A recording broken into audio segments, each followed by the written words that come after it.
நான் ஊருக்கு வந்தது உனக்காக தான். எனக்காகவா? ஆமா. எதுக்கு? நீதான் துணி கொடுத்து தைச்சிட்டு வான்னா உனக்காக புது மிஷின் வாங்கி 2 நாள்ல 3 சுடிதார். ஆமா. சிரிச்சு எப்படி ஓடுது? நல்லா ஓடுது, நிக்காம ஓடுது. சந்தோஷமான விஷயத்தையே நடந்துகிட்டே ஆமா, ரொம்ப சிரிச்சாலும் கண்ணுல தண்ணி வருது. இல்ல அங்கவே எனக்காக கஷ்டப்பட்டு தைச்சுன்னு சொல்லுவாங்க, மிஸ்ஸுனே வாங்கிட்டே ஆமா. அப்படின்னா ஊர்ல இருந்து வரும்போது வேலையும் முடிக்கணும், நம்ம ஃபாஸ்டா தைக்கணும். புது மிஷின் வாங்கினா அது அப்படியே இந்த பழைய வண்டிக்கு புது வண்டிக்கு எப்படி ஒரு இது இருக்கு, அந்த மாதிரி ஃபாஸ்டா போகுது. நம்ம டக்குன்னு உட்காந்து தைச்சிருக்கோம். இப்ப வாங்கின பவர் மிஷின் இல்ல, ட்ரெஸ் தான் இது. எவ்வளவு அழகா இருக்கு இல்ல. ஆமா, நல்லா இருக்கா? நல்லா இருக்கு, நல்லா இருக்குன்னு நீ தான் சொல்லு. நான் தான் தைச்சு கொடுத்தேன். புது மிஷின் வாங்கங்காட்டி தான் என்னால எல்லா வேலையும் முடிச்சுட்டு ஊருக்கு வரும்போது ஃபாஸ்டா எல்லாம் தைச்சு எடுத்துட்டு வர முடியும். அப்படி என்ன மிஷின்? இந்த பழைய மிஷின் வந்து எனக்கு ரொம்ப டார்ச்சர். இது புது மிஷின் வாங்க காரணம் யார் தெரியுமா? ஏன்னா நான் படுற கஷ்டம் 1 மாசமா பக்கத்துல உட்காந்து பார்த்தேன். ஏன் இந்த அம்மா இவ்வளோ கஷ்டப்படுது, என்னதான்? ஏன்னா அந்த மிஷின் எனக்கு அவ்வளோ மன வலிச்சு. அது யாரோ செய்வனை செஞ்சு வச்சுட்டாங்க. இல்ல அது உட்காந்து டென்ஷன் ஆகல. எனக்கு பிரச்சனை மேல பிரச்சனை, அது ஓடவே ஓடல.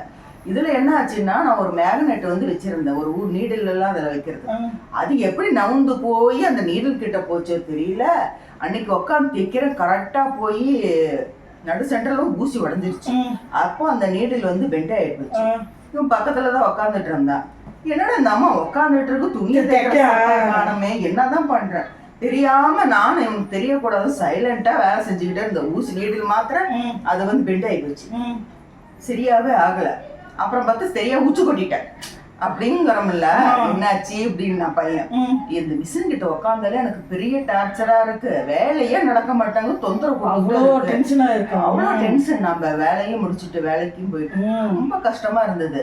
எனக்கு என்னதான் பண்றது சார், கம்முனு வேற ஏதாவது வாங்கலாமா அப்படின்னு பையன் கேட்டான். எனக்கு வந்து அவ்வளோ செலவு பண்ணி வாங்கறதுக்கும் இத்தனை வருஷமா தைக்கிறேன், எனக்கு அந்த பவர் மிஷின் மேல ஒரு ஈடுபாடே வரல. அப்புறம் தான் சரின்ட்டு ஓனா போகுது, யார் வேணாலும் எப்படி வேணாலும் வாங்குறாங்க. பழைய துணி தைக்கிறதுக்கெல்லாம் புது பவர் மிஷின் வாங்கி வச்சுக்கிறாங்க. அப்புறம் தோணுச்சு, நம்ம இவ்வளோ தைச்சு கொடுக்குறோம், நம்ம குடும்பத்துக்கு இவ்வளோ தைக்கிறோம், வெளியில தைச்சு கொடுக்குறோம், பவர் மிஷின் வாங்கினா என்னன்ட்டு ஒரு முடிவோட சும்மா ஒரு இதுக்கு போன வார்த்தை. பையோட ராசி ஒரே ஒரு வார்த்தை கேட்டா பார்த்தா சரி அம்மாவுக்கு வாங்கி கொடுத்துடலாம் அப்படின்ட்டு வாங்கியாச்சு. என்ன பிராண்டு? ஜாக். ஜாக் நல்லா இருக்கா? பிடிச்சிருக்கா? சூப்பரா பிடிச்சிருக்கு. ரொம்ப வந்து சொல்லுவாங்களா அது? நான் ரொம்ப நாளா அதை யோசிச்சு பண்ணி தான் போனேன். அங்க போனா கடையில உஷால பவர் மிஷின் இருக்குன்னு சொல்லிட்டாங்க. நான் இது வரைக்கும் பார்த்ததே கிடையாது. அங்க போனா மனசை மாத்திட்டாங்க. இது வாங்கிங்க, விலையும் உங்களுக்கு 3-4 இது வருது. வருது, நல்லாதான் இருக்கும். ஆனா நாம இத்தனை நாளா ஆசைப்பட்டதை வச்சுட்டு போனோம் இல்ல. என்ன ரொம்ப குழப்பிட்டாங்க. 1/2 நாளே ஆயிப்போச்சு. என் மகன் உடனே திட்டினான். ஃப்ரெண்டுக்கு ஃபோன் பண்ணி கேட்கறேன், எல்லாத்துக்கும் ஒரு ஒப்பீனியன் கேட்கறேன், இதை வாங்கலாமா அதை வாங்கலாமான்னு, உனக்கு பிடிச்சது இது, இத்தனை நாள் சொல்லிட்டு இருந்தது இது, அதே வாங்கு அப்படின்னு சொல்லிட்டாங்க. சரின்ட்டு அப்புறம் ஒரே மனசா வாங்கினேன். நான் வாங்குறத பார்த்து எத்தனை பேர் எங்கிட்ட சஜஷன் கேட்கறாங்க, இது நல்லா இருக்குமா, உங்களுக்கு எது பிடிக்குது, உங்களுக்கு எது பிடிக்குது, நீங்க எந்த வாங்க வந்தீங்களோ அதுல தைச்சு தானே இது தைச்சியா? ஆமா. நிஜமாவா? ஒரு ஜாக்கெட் தைச்சிட்டு ஜாக்கெட்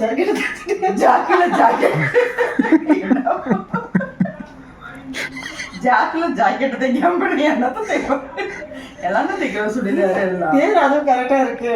அதனால உன்ன தங்கச்சி சொன்னா, சாமிக்கு ஒரு துணி பாவாடை, ஐயோ அது அலையறதுக்கு முடிய டைம் வேற இல்ல, ஊருக்கு வேற போவோம், அதெல்லாம் சொன்னாலா அது அப்படின்னு சொன்னா. நான் நினைச்சிட்டு இருந்த டைமே கிடைக்கல, அது இன்னொரு நாள் கூட பாத்துக்கலாம் அப்படின்ட்டு. நம்ம எந்த வேலை செஞ்சாலும் சரி, நம்ம எப்படி செய்யறோங்கிறது தான் முக்கியம். அதனால நான் நம்ம துணியை தான் தைச்சேன். வெளியிலயோ 2 தைச்சு கொடுத்தேன். ஊருக்கு ஓடி வந்துட்டேன், அவ்வளவுதான். எனக்கு தைச்சிட்டேன், உனக்கு தைச்சு பாஸ்டா முடியுது இல்ல. அதுலன்னா ஒரு இங்க இருந்து தைக்கிறதுக்கு போகும், நல்லா போகும். அதுக்குள்ள வந்து என்னென்ன மிஸ்டேக் ஆகுமோ சர்வீஸும் விட்டேன். அது என்னமோ தெரியல. அதனாலதான் இந்த பண்டிகை கொடுத்ததுல அப்படியே தைச்சிட்டு வந்துட்டேன். ஃபாஸ்ட்டாகவும் வேலை முடியும். ஒரு நைட்லயே உட்காந்து தைச்சு கட் பண்ணி வைக்கிறது தான் வேலையே. வைக்கிறது ரொம்ப இல்ல, கட் பண்ற வைக்கிறது கூட வேலை இல்லை. நீ கார்மெண்ட்ஸ் போன அப்புறம் தான் நீ கெட்டு போயிட்டேன். கட் பண்ணி கொடுத்தாதான் நான் துணி தைப்பேன். நான் வேலைக்கும் போயிட்டு இப்ப வீட்லயும் தைக்கிறேன்னா அது ஜாக்காலம் இது மட்டும்தான், கான்செப்ட் கிடையாது. ஆனா எனக்கு பிடிச்சிருக்கு. ஏன்னா அங்க பாக்குறோம் மிஷின் தான், அதை ஃபாஸ்டா பவர் மிஷின் ஓடுது. வேலைக்கு போயிட்டு வந்து வீட்டுல வேலை செய்யறவங்களுக்கு ரொம்ப ஈஸியா டக்குன்னு வேலை முடியும், எந்த ப்ராப்ளம் வராதில்ல. இப்படி ஒரு ஆளு இப்ப எப்படி ஒரு பழைய வண்டிக்கும் இப்ப வர புது வண்டிக்கும் ஒரு திருப்பினா ஓடிடுறாங்களா அந்த மாதிரி போயிடும். அப்படி வாங்கின கதை தான் இந்த கதை. ஓவர்லாக் மிஷினும் வாங்கிட்டோம். அதெல்லாம் தெரிஞ்சு இவ்வளவு செலவு பண்றோமே, என்னதான் இருந்தாலும் அந்த பினிஷிங் வந்து ஓவர்லாக் கொடுத்தாங்க. இல்லைன்னா வந்து போன தடவை என் சுடிதார் எடுத்துட்டு நம்ம எங்க போயிட்டு வந்தோம். 50 ரூபாய் ஒரு செட்டுக்கு வந்து ஓவர்லாக் அடிச்சு கொடுக்கறதுக்கு. அதுக்கு நாமளே வாங்கலாம்னு ஓவர்லாக் மிஷினும் வாங்கினேன். மொத்த செலவு பண்ணிட்டோம். ஆனா எல்லாம் செட்டா இருக்குல்ல, அப்பதான் வேலை செய்ய நல்லா எடுத்துட்டு எப்பவுமே வேலை செய்ய வந்து நீட் பிடிச்சிங்க துணி தைச்சு கொடுத்தா நமக்கும் பாரு அந்த உருவிட்டு வந்துடும். இப்ப அந்த பேண்ட் எல்லாம் பாரு காட்டன் இது. அதுவும் சொல்ற போன தடவை ரொம்ப சிரமமாச்சு. இப்ப நீ நீட்டா எல்லாம் தைச்சுட்டு வந்து மனசுக்கு ஒரு அவ்வளவு ஒரு நிம்மதி. உட்காந்தோமா ரிலாக்ஸா தியானம் பண்ண மாதிரி வேலை சுலபமா முடியுது இல்ல. 1 hourல தைச்சிடுவியா? தைச்சிருவேன். அப்படின்னா என்ன ரொம்ப ஈஸி தான். ஆமா, அதனாலதான் நான் வந்து அதை வாங்கினேன். ஈஸியாவும் முடிஞ்சது. டக்குன்னு தைச்சிட்டு என்னது கூட தைக்காம துணி ஃபர்ஸ்ட் ஊருக்கு கொண்டு போற துணியெல்லாம் தைச்சு எடுத்துட்டு வர முடிஞ்சது. இதை அந்த மிஷின் நான் ஒரு செட்டு தான் தைச்சிருக்கேன். ஏன்னா நான் வேலைக்கு போயிட்டு இருக்கேன், அது யாருக்குமே தெரியாது. கார்மெண்ட்ஸ்க்கு போயிட்டு இருக்கேன். கார்மெண்ட்ஸ் போனதுனாலதான் எனக்கு இந்த பவர் மிஷின் மேலேயே ஒரு ஈடுபாடு. ஒருவேளை அங்க தைச்சிட்டு இந்த வீட்டுல இந்த சின்ன மிஷின்ல தைச்சதுனாலயும் ரொம்ப ரொம்ப அது அப்படி சொல்ல முடியாது. இங்க இருக்குள்ளே இருந்தாலும் இப்ப ரொம்ப என் மகன் 1 மாசமா பார்த்தான், இன்னும் இந்த அம்மா ரொம்ப டென்ஷன் ஆகுறாங்க அப்படின்னு. கொஞ்சம் அவங்க ஒரு நாளைக்கு 500 பீஸ் நான் தைக்கிறேன். அதனாலதான் இப்ப வந்து ஊருக்கு வந்து இப்ப நிறைய துணி எடுத்திருக்கிறேன். அதுல வந்து என்னன்னா டிச்சஸும் நல்லா இருக்கு. இந்த சின்ன மிஷினுக்கும் பெரிய மிஷினுக்கும் பிக்சர்ஸ் வந்து இப்ப ஆமா பிரிச்சா பிரிக்க முடியறதில்ல, நல்லா ஸ்ட்ராங்கா இருக்கு. இது மட்டும் இல்லாம ஒரு கஸ்டமர் வந்தாங்க, எனக்கு 10 ஜாக்கெட் எடுத்துட்டு வந்தாங்க. வந்துட்டு அந்த சின்ன மிஷினுக்கு கொஞ்ச நாளைக்கு ஓ நீங்க சின்ன மிஷின் தான் வச்சிருக்கீங்களா அப்படின்னு கேட்டாங்க பாரு. அவங்களுக்கு தெரியுது நம்ம தெரியல. அவங்க குடுக்கறவங்க நம்ம தையல் கிளாஸ் கத்தும் போதே சொன்னாங்க, உங்களுக்கு நீங்க துணி தைச்சு கொடுங்க, அவங்க என்னென்ன குறைன்னு அவங்க சொல்ல நீங்க கத்துக்குங்க அப்படின்னாங்க. அதுவும் அதுதான் டாக்டருங்களா அப்படிதான் சொல்லுவாங்க. உங்களை வச்சுதானே நாங்களே கத்துக்கிறோம், எதனால இந்த நோய் வந்துச்சு எப்படி வந்துச்சுன்னு ஒரு டாக்டர் சொன்னாரு. அந்த மாதிரிதான் இந்த தொழிலும் ஒரு டாக்டர் தொழில் மாதிரிதான். அப்ப எனக்கு ரொம்ப கஷ்டமா போச்சு. பவர் மிஷின் இருந்தாதான் நான் தைக்க கொடுப்பேன்னு அந்த அம்மா என்ன பண்ணுச்சு, சரி நான் பையன்கிட்ட கொடுத்து அனுப்புறேன்னு போயிடுச்சு. எனக்கு அப்படியே அன்னில இருந்து நான் பையன்கிட்ட சொல்லிட்டு இருந்தேன், பாரு இப்படி ஒருத்தர் வந்தாங்க, அவங்க 10 துணி எடுத்துட்டு வந்தாங்க, வீட்டுக்குள்ள வந்து பூந்ததும் இந்த மிஷின் தான் வச்சிருக்கீங்களா அப்படின்னு கேட்டு பாக்குறாங்க. பவர் மிஷின்ல தைச்சா பினிஷிங் நல்லா இருக்கும் அப்படின்ட்டு அந்த மாதிரி வந்துட்டு போனா அதுவும் எனக்கு கொஞ்ச நாளா ஒருத்திட்டு இருந்தது. இப்ப கார்மெண்ட்ஸ்க்கு போயிட்டு இருக்கிறதுனால அங்க ஒரு நாளைக்கு 500 பீஸ் தைக்கணும். அவ்வளவு ஃபாஸ்டா தைச்சிட்டுனால என்னமோ தெரியல, வீட்டுல எனக்கு வேலையே ஓடல. அதனால பார்த்தேன் சொன்ன மாதிரி அதுவும் ஒரு காரணம். அதனால இப்ப வாங்கிட்டு தான் இப்ப வாங்கி 1 வாரம் தான். அதனால ஃபாஸ்டா தைக்கணும். 1 வாரத்துக்கு பரவாயில்ல. எத்தனை சுடிதார் தைச்சிருக்கேன், ஒரு 4-5 சுடிதார 2-3 பிளவுஸ் தைச்சிருக்கேன். நமக்கு வேலை சுலபமா இருக்குன்னா கொஞ்சம் செலவு பண்ணணும், கொஞ்சம் வசதி வாய்ப்பு ஏற்படுத்திக்கிட்டாதான் நம்ம வேலைக்கு தேவையான கரெக்டா. அதனாலதான் நம்ம வந்து ஊருக்கு வரணுங்கும் போது இந்த மாதிரிலாம் துணி நிறைய எடுத்துட்டு போய் வந்து ஈஸியா இருக்கு. இப்ப நான் வேலைக்கும் போயிட்டு இருக்கறதுனால எனக்கு ரொம்ப ஈஸியா சுலபமா முடியுதுன்னு இந்த மிஷினை வாங்கிட்டேன். அதுல ஒரு இன்வெஸ்ட்மெண்ட் பொன் முட்டை இடுற வாத்து காலத்துக்கு இருக்குமே. அதனால இந்த வீட்டுக்கு போயிட்டு அந்த மிஷின் எப்படி எல்லாம் இருக்குன்ட்டு ஒரு வீடியோ போட்டு அப்ப நீ பாத்துட்டு சொல்லு. இன்னைக்கு ஊருக்கு வா, வந்து வந்துட்டு 1 வாரம் அங்க வந்து இரு. எத்தனை நாள் ஆச்சு நானும் கேட்டுட்டே இருக்கிற, வரமாட்டேங்கிறேன். வா, வந்து ஜாக்க பாரு, சென்னையை சுத்தி பார்க்கலாம். நானே சுத்தி பார்க்கல, எல்லாரும் சேர்ந்து போய் சுத்தி பார்க்கலாம். ஆமா வெயிட்டிங். சரியா, இன்னும் ஒரு 2 நாள்ல ஊருக்கு கிளம்பிடுவோம். அதனால நீ வந்து 1 வாரம் அங்க தங்கி. சரியா, இதுதான் நான் தையல் மிஷின் வாங்கின கதை. என்னுடைய கஷ்டத்தை புரிஞ்சுட்டேமாங்க, நீ இதை வாங்கிக்கோ. ஓவர்லாக்கும் சேர்த்து வாங்கிக்கோன்னு என் பொண்ணும் சொன்னான். ம்.